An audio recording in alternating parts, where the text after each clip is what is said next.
சொல்லிக்கிறேன். இந்த பேங்க் அடிக்கிறோம்ல தொகுதி பாருங்க.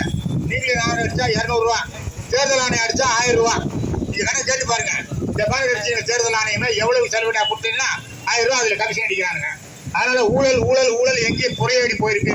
ஊழலை ஒழிக்கணும்னா நம்மள மாதிரி ஆட்கள் கொஞ்சமா தேசப்பட்டு இருக்கவங்க ஊழல் ஒழிப்பதற்காக நல்ல வேட்பாளர்கள் அடையாளம் கண்டு வரும் தேர்தலில் வாக்களிக்கிறோம். அதே மாதிரி இந்த சட்டத்தை எப்படி மாத்துறீங்க?